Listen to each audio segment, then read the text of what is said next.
So what is the real key to outstanding achievement? Is it just raw talent, or is there something else going on? Today, we're going to dig into the work of psychologist Angela Duckworth, who says the secret is a quality she calls grit. Can you imagine hearing that from your own father? Growing up, this is exactly what Angela Duckworth's dad would tell her, all the time. See, he was kind of obsessed with the whole idea of genius, and he was genuinely worried that without it, his kids were never going to reach their full potential. And then, this happened. Talk about irony, right? The very girl who was told, over and over, that she was no genius, ends up winning the award that's literally called the Genius Grant. So what gives? Did she suddenly become a genius? Or was her father just looking for the wrong thing all along? Well, that exact paradox is what sent Duckworth on a mission to figure out what really separates the highest achievers from everybody else. And her journey started by questioning this whole cultural obsession we have with natural-born talent. You know, her first big clue didn't come from some fancy research lab, but from teaching 7th grade math. She saw that some of her smartest, most naturally talented students weren't actually getting the best grades. At the same time, other kids who really struggled at first were blowing past them just through pure hard work. She realized right then and there that aptitude and achievement were two very different things. So, to really put this idea to the test, she went to one of the toughest places you can imagine, the West Point Military Academy. For decades, the Army had tried everything to predict which cadets would make it through their insane summer training known as Beast Barracks. They looked at test scores, class rank, physical fitness, you name it, but it wasn't working. Cadets with perfect scores were dropping out left and right. Duckworth had a hunch that the secret ingredient was something totally different, something you couldn't measure with an SAT score or by how many pull-ups you could do. So she set out to define it. And she called it grit. Now, this definition is so important. It's not just about being tough or persevering, it's also about passion. It's about having a goal that you care about so deeply that it gives meaning and direction to everything else you do.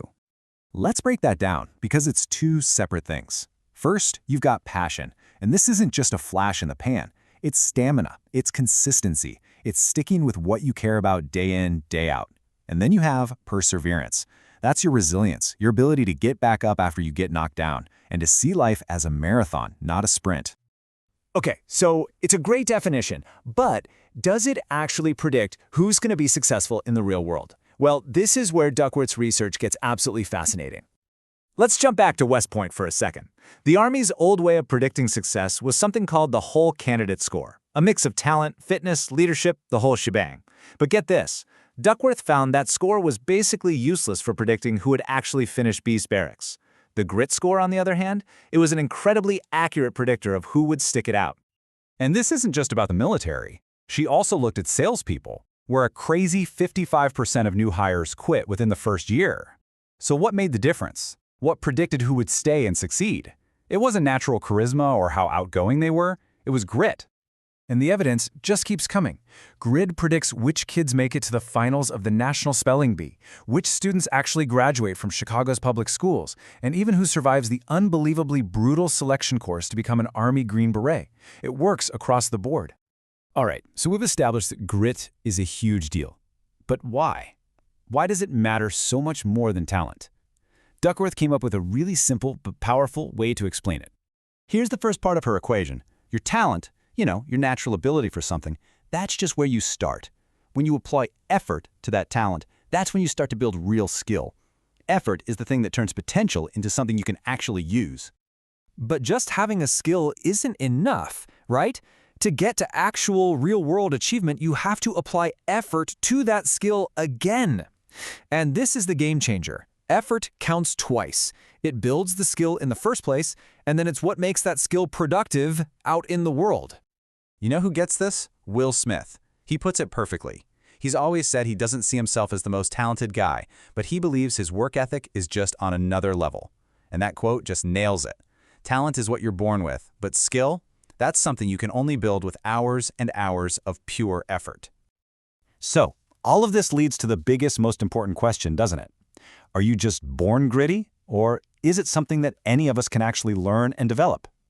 And the absolute best news to come out of all of Duckworth's research is this. Grit is not some fixed thing you either have or you don't. It's a skill. And just like any other skill, you can learn it, you can develop it, you can grow it over time. So how do you do it? Well, Duckworth found that the grittiest people all tend to have these 4 things in common. It starts with interest. You have to genuinely enjoy what you're doing. Then comes practice, a daily commitment to trying to get just a little bit better than you were yesterday. Third, you need a sense of purpose, a belief that your work matters and helps others. And finally, you have to have hope, this deep-down belief that you can improve your own future through your own efforts. And that really brings us full circle, back to Angela Duckworth and her father. This is the mindset. It's not about being the genius in the room. It's about being willing to work harder, to get back up, and to stay focused on that long-term goal no matter what. Ultimately, that's what grit is all about.